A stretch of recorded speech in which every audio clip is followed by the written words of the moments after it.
అండి అందరికీ రేషన్ బియ్యంలో గోధుమ పిండి ఇస్తున్నారు చూడండి. ఈ గోధుమ పిండి అందరూ ఎక్కడ దాకా ఎందుకు మా ఇంటి పక్కనే గట్టిగా బిగి తీసుకుపోయినట్టు చెక్కల్లాగా వచ్చినాయి. అలా కాకుండా సాఫ్ట్గా మనకి ఆశీర్వాద గోధుమ పిండి అన్నీ ఉంటాయి కదా, అలానే మంచి సాఫ్ట్గా బాగా ఎలా ఉంటుందంటే 2 రోజులు ఉన్నా రేపొద్దుడికైనా అస్సలు గట్టి పడదు. అంత ఈజీగా చేస్తాను, చూసేయండి. ఇది రేషన్ బియ్యంలో తీసుకున్న గోధుమ పిండి ప్యాకెట్ అండి. దీంట్లో చపాతీ ఎలా చేసుకోవాలో ఏందో చూపించేస్తాను. చాలా ఈజీ అండి, నిజంగా ఇంటి పక్కన చేసిందండి. అస్సలు ఎంత గట్టిగా ఉన్నాయి అంటే ఒక కట్టెల్లాగా బిగసేసిపోయినాయి. నాకు పెట్టింది, ఇదేందా ఇంత గట్టిగా బిగసేసిపోయినాయి అని చెప్పి నాకే డౌట్ వచ్చింది. కానీ ఒకటండి, అంత గట్టిగా ఉంటే అసలు తినలేము కూడా. అరే ఏందండి గట్టిగా ఉంటే ఎంత సాఫ్ట్గా ఉంటుంది చూడు. పిండి కలిపే దాంట్లో తేడా అండి. నేను ఏమి వేయను, ఒక ఉప్పు వేస్తాను చూడండి. కావాలైతే ఉప్పు ఒకటి వేస్తాను. అదిగో రుచిగా తగ్గట్టు ఉప్పు వేసుకున్నాను. ఇదిగో పిండి కొంచెం ఉప్పు వేసాం కదా, శుభ్రం కలుపుకుందాం. కలుపుకొని ఒక్కొక్క చుక్క వాటర్ పోసుకుంటూ పిండి మనం కలుపుకున్న దాంట్లో ఉంటుందండి. చపాతీ చాలా సాఫ్ట్గా ఉంటుంది చూడండి. కావాలైతే చేస్తున్నా కదా, బాగా పిండి శుభ్రంగా చపాతీ పిండి కలుపుకుందాం.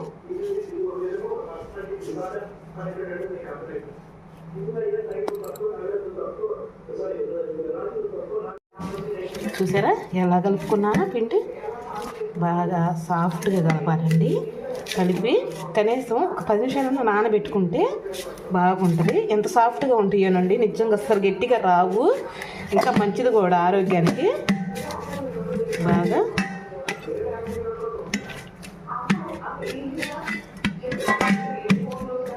చూసారా ఎంత చక్కగా ఉందో.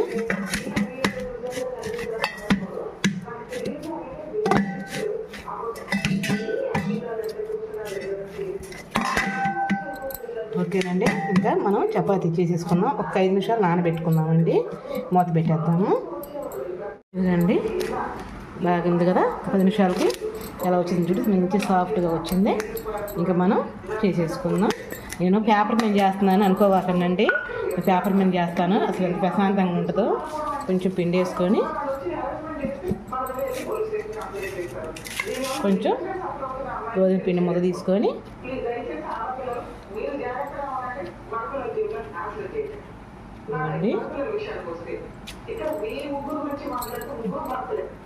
చపాతీ రుద్దేసుకుందాం.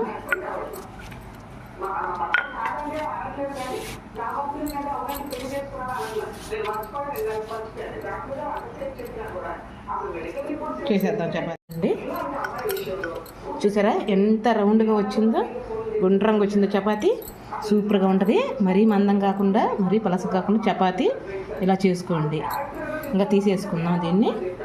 అలా కొంచెం పిండి వేసుకొని 2వ చపాతీ చేసుకుందామండి.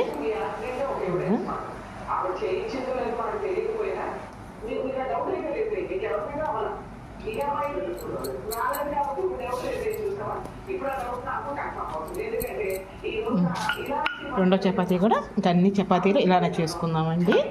మొత్తము చేయటం అయితే అయిపోయింది. ఇంకా కాల్చుకుందాం, వచ్చేయండి. స్టవ్ మీద అట్ల పెనం పెట్టాను అండి. స్టవ్ మీద అట్ల పెనం పెట్టాను. చపాతీ వేసేసుకుందాం.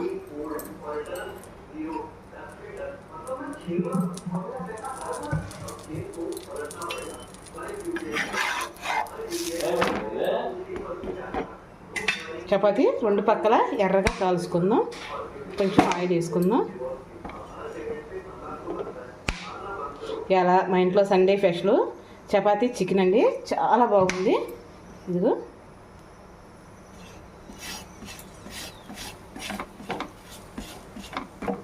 2 పక్కల బాగా ఎర్రగా వచ్చేటట్టు కలుసుకుందాం. గోల్డ్ కలర్ వచ్చినట్టు అంటే మరీ కాదండి, మీకు తెలుసు కదా చపాతీ ఎలా కలుసుకోవాలో. అలా 2 పక్కలు తిప్పుకుంటూ కాల్చుకుంటే 2 పక్కల మంచి కలర్ వస్తుంది.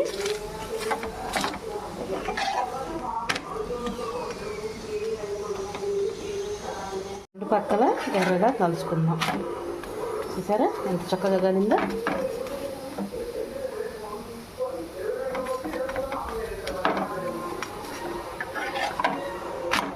చూసారా ఎంత చక్కగా కలిందో. ఇంకా పక్కన మట్టి వేసుకున్నా రెడీ. ఇప్పుడు ప్లేట్లో పెట్టేసుకుందాం. కాలిపోతుంది. చపాతీలు 2 చేసి పెట్టుకున్నానండి. మా వారికి ఇచ్చి వస్తాను, ముందర తింటుంటాడు. పాపం ఇప్పుడు టైం చాలా అయింది, డ్యూటీకి వెళ్ళాలి కదండి. ఇదిగో చపాతీ, దీంట్లో చికెన్ కర్రీ అండి, ఇవాళ సండే స్పెషల్ మాది. చూసారా, కమ్మని చికెన్ అండి, చపాతీ ఎంతో ఈజీగా చపాతీ చేసుకున్నాం. చూసావా అసలు, ఇదిగోండి ఎంత సాఫ్ట్గా ఉందో చూడండి.